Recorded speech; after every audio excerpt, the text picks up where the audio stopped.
श्री चैतन्य मनोभीष्ट स्थापितं येन भूतले स्वयं रूपकदा मह्यं ददाति स्वपदान्तिकम् वन्देऽहं श्रीगुरु श्रीयुतपतिकमलं श्रीगुरुन् वैष्णवांश्च श्रीरूपं साग्रजातं शैगणरघुनाथान्वितं तं सजीवं साद्वैतं सावधूतं परिजनसहितं कृष्णचैतन्यदेवं श्रीराधा कृष्णपादान् शैललिता श्रीविशाखान्वितांश्च नमो विष्णुपादाय कृष्णप्रेष्ठाय भूतले श्रीमते भक्तिवेदांत स्वामी निधि नामिने नमस्ते सारस्वते देवे गौरवाणी प्रचारिणे निर्विशेष शून्यवादी पाश्चात्य देशतारिणे हे कृष्ण करुणा सिंधु दीनबंधु जगतपते गोपेश गोपिका कांत राधा कांत नमस्ते तप्त कांचन गौरांगी राधे वृंदावनेश्वरी विश्वानुसुते देवी प्रणमामि हरिप्रिये पांचाकल्पतरुभ्यश्च कृपा सिन्धुभ्येव च पतितानां पावनेभ्यो वैष्णवेभ्यो नमो नमः। जय श्री कृष्ण चैतन्य प्रभु नित्यानंद श्री अद्वैत गदाधर श्रीवासादि गौर भक्तवृंद। हरे कृष्णा कृष्णा कृष्णा हरे हरे, हरे राम राम राम हरे हरे। तो संकलन कर लिया था वेद व्यास जी ने भागवतम का, और ऐसा भागवतम है कि उसको पढ़ने के बाद क्या होता है, भगवान के प्रति शुद्ध प्रेम विकसित होता है, उसका अनुभव होता है पढ़ने मात्र से ही। तो ऐसा दिव्य भागवतम का अगला श्लोक, सा संहितां भागवतीं कृत्वानुक्रम्य चात्मजं सुखमध्यापयामास निवृत्ति निरतं मुनिः। श्रीमद् भागवत का संकलन कर लेने तथा उसे संशोधित करने के बाद महर्षि व्यास देव ने इसे अपने पुत्र श्री सुखदेव गोस्वामी को पढ़ाया। तो पहले से ही आत्म साक्षात्कार में निरत थे। विशेष श्लोक है, विशेष वस्तु बताई गई। देखो, पहला श्रीमद् भागवतम का संकलन किया, उसे संशोधित कर लिया। फिर क्या किया, उन्होंने अपने पुत्र सुखदेव गोस्वामी को पढ़ाया। अरे भैया, इतने सारे लोग थे, इनको क्यों नहीं पढ़ाया? सुखदेव गोस्वामी के अलावा और कोई योग्य नहीं था? मतलब ये तो व्यास देव ने क्या किया, उनके पुत्र थे सुखदेव गोस्वामी, उनको धरोहर मिली ग्रंथ की, तो उन्होंने अपने पुत्रवादिता कर ली क्या? एक्चुअली व्यास देव को पता था ऐसा भविष्य में प्रश्न आ सकता है कि इतने सारे अलग अलग जो ग्रंथ थे, वो सबको अलग अलग ग्रंथों की जिम्मेदारी दी गई। तो उसमें अलग अलग ऋषियों को अलग अलग वेदों की भी जिम्मेदारी दी गई। जैसे अथर्ववेद अगस्त्य ऋषि को दिया गया, है ना। जैमिनी को यजुर्वेद दिया गया। तो इस तरीके से अलग अलग वेद सबको दिए गए। लेकिन जो भागवतम सर्वश्रेष्ठ था वो अपने पुत्र को दिया, मतलब अपने पुत्र के लिए सर्वश्रेष्ठ वस्तु रिजर्व करके रखी। तो इसलिए क्या किया था, सबसे पहले इन्होंने क्या किया था, व्यास देव ने सुखदेव गोस्वामी को बुलाया। बुलाने के बाद हमारे आचार्य बताते हैं कि पहले उनको परीक्षा के लिए भेजा गया था। कहाँ परीक्षा के लिए भेजा गया था? उनको भेजा गया था जनक महाराज के पास में, क्योंकि जनक महाराज द्वादश महाजन में है। तो उनके पास भेजा गया, आप इनकी परीक्षा लो। जनक महाराज उनके लिए स्वागतार्थ पहले उनको एक अच्छे वैभवशाली महल में लेके जाते हैं। इतना भव्य उनका कमरा था कि सब स्वर्ण से बना हुआ है। लेकिन वो कहीं कुछ देखते नहीं, नॉर्मल आसन पे नीचे बैठ जाते, नॉर्मल आसन पे बैठ जाते। और फिर उसके बाद उनके लिए उनके सामने सुंदर सुंदर अप्सराएं जैसे वो कुछ माताएं इस तरीके से आते हैं, और कुछ खाद्यान्न लेके आते हैं जैसे। तो वो नॉर्मल कंद फूल ही लेते हैं, और उनके और देख के सामने आते देख के विचलित भी नहीं होते, कुछ भी उनको फर्क नहीं पड़ता। वो आते हैं और चले जाते हैं। वो अकेले थे, एकांत में थे तब भी। तो जब चले जाते हैं, फिर वहां पे उनके ऊपर स्टाम्प लगता है, यस इज वेरीफाइड। तो जनक महाराज स्वयं परीक्षा ले रहे हैं, फिर सुखदेव गोस्वामी को पढ़ा रहे हैं व्यासदेव। और सुखदेव गोस्वामी में निश्चित रूप से वो कैपेसिटी थी कि वो भागवतम पढ़ें और दूसरों को भी पढ़ाएं, क्योंकि सुखदेव गोस्वामी सभी प्रकार के दूसरों से मुक्त थे। तो अगर व्यास भागवतम का सही अधिकारी है तो सुखदेव गोस्वामी। और सुखदेव गोस्वामी ने जब भागवतम पढ़ी तो फिर उसके बाद सुनाई तो वो और भी स्वादिष्ट हो गई। क्यों? इसलिए क्योंकि उनके लिए पास जो क्वालिटीज थी, जो व्याख्या करने की जो क्षमता थी, वो अद्वितीय थी। ऐसा। तो वो जो उन्होंने सुनाया, वास्तव में उससे भागवतम बहुत ज्यादा मधुर हो गई। इसलिए बोला गया सुख मुखाद अमृत सन्नितम, जो भागवतम का तीसरा श्लोक है, उसमें बताया गया है। तो इस तरीके से तो श्रीमद् भागवत, तो इसमें हमें ये भी जानना पड़ेगा, श्रीमद् भागवत हमारा सबसे बाद में ये ग्रंथ लिखा गया, मतलब पूर्ण परिपूर्ण अवस्था में। क्योंकि कोई व्यक्ति पहली वस्तु जब लिखता है, पहली कृति हो सकता है वो अच्छी ना हो, दूसरी कृति और अच्छी होगी, तीसरी और अच्छी होगी, लेकिन पूर्ण आत्म साक्षात्कार विशेष रूप से नारद मुनि से ज्ञान प्राप्त करने के बाद जो कृति आएगी वो कितनी शुद्ध नहीं होगी।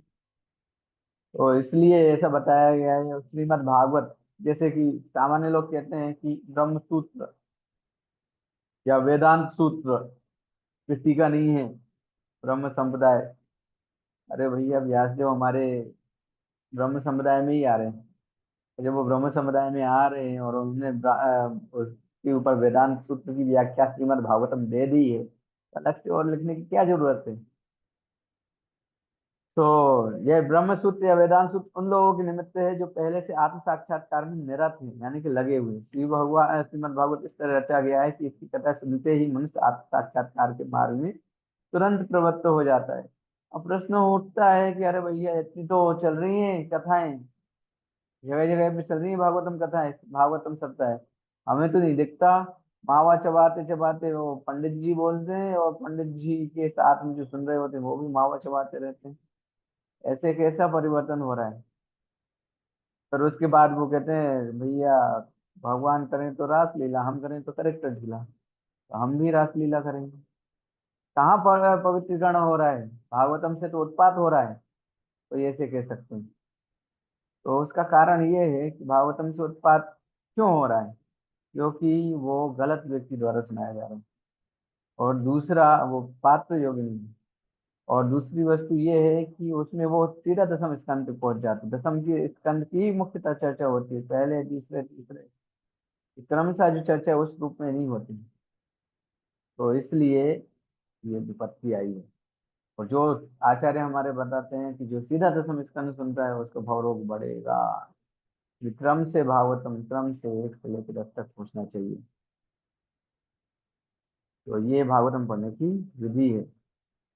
और यहाँ पे हम देख रहे हैं परमहंस अवस्था में थे सुखदेव गोस्वामी, तो वो श्रीमद् भागवतम बोल रहे हैं। यानी कि भागवतम वो भी पढ़ सके, उनके लिए भी आस्वादनीय है जो मुक्त अवस्था में आत्मा रामस्य मुनियो, आत्मा राम थे वो, फिर भी भागवतम सुन रहे हैं, है ना? तो इसलिए भागवतम सबके लिए अनिवार्य विषय है। यद्यपि यह मूल रूप से परमहंस अर्थात आत्म साक्षात्कार में पूर्ण रूपेण संलग्न व्यक्तियों के लिए है, लेकिन यह संसारी व्यक्तियों के हृदयों में गहराई तक प्रविष्ट होकर प्रभाव डालता है। सारे संसारी व्यक्ति इंद्रिय तृप्ति में लगे हैं। इंद्रिय तृप्ति क्या है? सेंस ग्रेटिफिकेशन, मतलब हमारी इंद्रियों को जो अच्छा लगेगा, हमें जो देखने में अच्छा लगेगा, सुनने में अच्छा लगेगा, स्वाद लेने में जो अच्छा लगेगा, हम वो प्राप्त करेंगे, और हमारा जीवन का लक्ष्य वही है। उसमें कोई व्यवधान आया तो वही दिक्कत है। आज के समय में पहले लोग अपना जीवन जीते थे, बहुत अच्छे से जीते थे, बोलते थे उनके लिए आत्मसम्मान में सब कुछ था। तो आत्मसम्मान में अगर क्षति आ गई तो उनके लिए जीवन दुर्लभ हो जाता था। लेकिन आज के समय में ऐसा देखा जाता है कि थोड़ा बहुत कुछ हुआ नहीं, उनको इंद्रिय तृप्ति में कमी आई नहीं, आत्महत्या कर लेते छोटी छोटी सी बात, क्योंकि पहला दृष्टिकोण, पहले के लोगों का दृष्टिकोण आध्यात्मिक था। आध्यात्मिक कारणों से कि बोलते थे कि भाई ये इतना बड़ा पाप हो गया तो अभी तो ये शरीर छोड़ देना चाहिए, पाप शरीर। लेकिन आज के समय में अरे इन तृप्ति की वस्तुएं अवेलेबल नहीं है, तो ऐसे गरीबी का जीवन, इतना कष्टमय जीवन क्यों जीवन? ये स्थिति हो गई है। ओके, तो तथापि श्रीमद् भागवत के मूल पाठ से यह निश्चित है कि इसका संकलन राजा परीक्षित के तिरोधान के पूर्व और भगवान कृष्ण के प्रयाण के पश्चात हुआ। तो कब हुआ ये भागवतम का संकलन?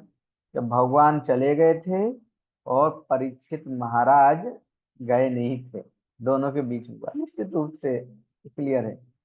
और कब हुआ? भागवतम की रचना के बाद हुआ, यानी कि सारे ग्रंथ सब कुछ रचित हो चुका था, उसके बाद भागवतम की रचना हुई। श्रीमद् भागवत निवृत्ति मार्ग पर अग्रसर होने का विज्ञान है। नारद ने प्रवृत्ति मार्ग का तिरस्कार किया था। यह मार्ग समस्त बद्ध जीवों की स्वाभाविक प्रवृत्ति है। श्रीमद् भागवत की विषय वस्तु मानव जाति के भव रोग का या संसार के तापों का पूर्ण रूप से रोकने का उपचार है। तो आप में से कोई ऐसे हैं जिनको भव रोग नहीं? सबको है तो सबके लिए ये परम औषधि है। इसलिए इसको नियमित रूप से पढ़ना चाहिए और सुनना चाहिए। आप लोगों को एक मैं बात बताता हूँ, आप लोगों को सुनने में बहुत इंटरेस्टिंग लगेगा। भागवतम के लिए शायद पढ़ने के लिए बहुत इच्छा जागृत हो। श्रीमद गौर गोविंद स्वामी महाराज, उन्होंने 6 वर्ष की उम्र से भागवतम पढ़ना शुरू किया था और 11 वर्ष की उम्र तक वो 6 बार भागवतम पूरी पढ़ चुके थे। पूरी भागवतम 6 बार पढ़ चुके थे वो 11 वर्ष की उम्र तक। तो हम समझ सकते हैं, 6 साल का बच्चा भागवतम पढ़ सकता है, तो हम क्यों नहीं पढ़ सकते? निश्चित रूप से हम नियमित रूप से पढ़ सकते। थोड़ा समय देने की आवश्यकता है। ओके। तो किसी का कोई प्रश्न है तो पूछ सकते हैं, नहीं तो हम एक श्लोक पढ़ लेंगे। हैंड रेज करके पूछ सकते हैं।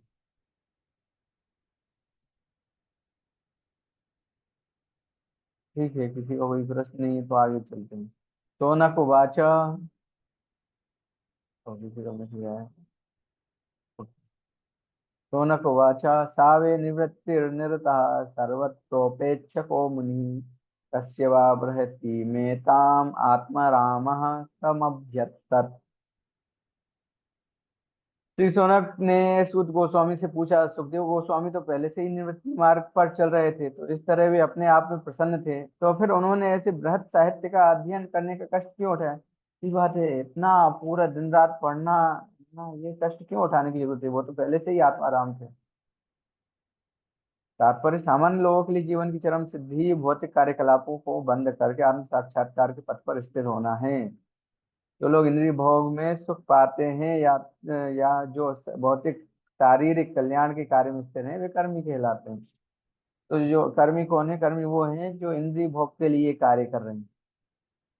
और सकाम कर्मी, लेकिन सकाम कर्मी यानी कर्मयोगी, सकाम कर्मी और कर्मयोगी अंतर होता है ना। कर्मयोगी कौन है?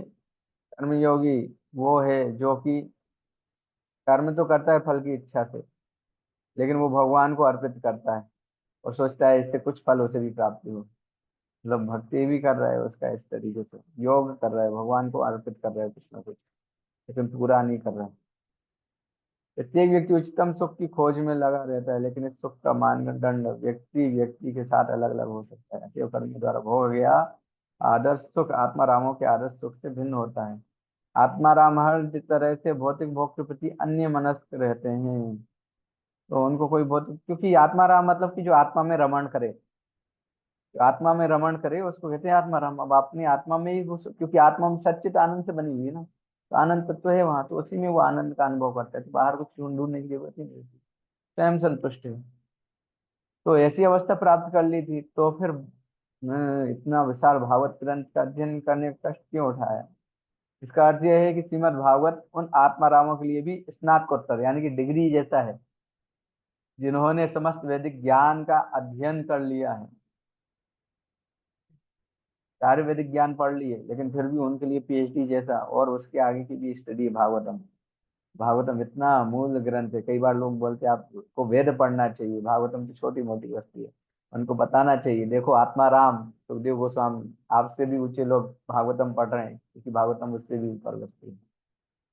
हरे कृष्णा। तो आप किसी का कोई प्रश्न है तो पूछ सकते हैं।